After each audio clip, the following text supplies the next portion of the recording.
Obviously, you knew this was coming. Transformers: Revenge of the Fallen. Now, I saw this movie at midnight, last Tuesday night or Wednesday morning, whatever you want to call it.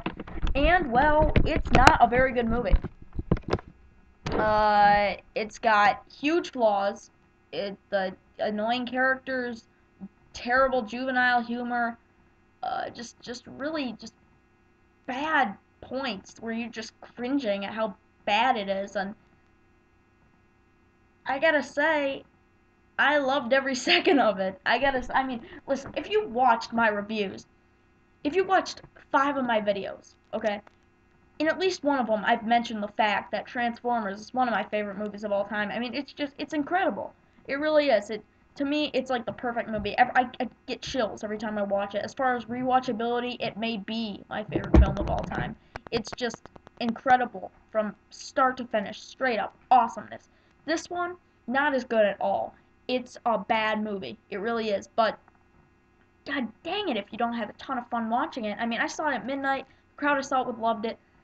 The performance wise, there's nothing special here. Shia was okay, Megan Fox is okay. They weren't given that much to do. Josh Duhamel was the only one who seemed like he was really taking this seriously. Well, no, I take that back. I think everybody was taking it seriously, but he was the only one who kind of shined as far as performances go. But the performances aren't the important part of this. The important part of this is the action and the special effects and the robots transforming into cool things. And how is that? Amazing. It's so fun and so cool to watch. You're blown away by every single second of it. I absolutely loved those elements of it. I think that part of it there was sensory overload at times, uh, because of the fact that there was a little bit too much.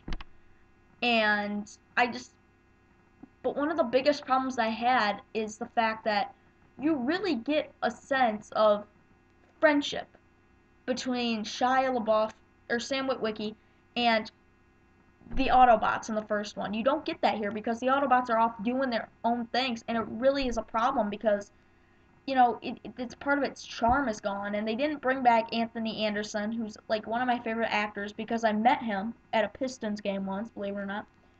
Uh, and they didn't bring back Rachel Taylor or John Voight, which I can see why they wouldn't bring John Voight in because he was Secretary of Defense, and the fact is we're in a new presidential term, so that wouldn't make sense to bring him back. But it's missing charm, and I know it kind of tried to make it darker, but I would have rather had Anthony Anderson in there than have filler with dogs humping. This movie's 2.5 hours long. It didn't need to be that long, and there were so many problems with this movie. I can't explain it. I had so much fun watching it. The action is amazing. And there are parts in here. The opening action sequence and the end action sequence just made me jump out of my seat and go, hell yes! Okay, so it is cool to look at. See it. See it. Go ahead, see it, because I think the general public will like it. For some reason, okay, I'm gonna give 2 ratings here. As far as a film goes, film, like just not like a work of art, but just how well this genre is made. This is a 4 out of 10. It's really it's got a weird plot. I did like some of the adventure element. Did I say 4 out of 10? I'm sorry, I'm at 5. 5 out of 10. Take it, 5 out of 10. I did like some of the adventure elements in it.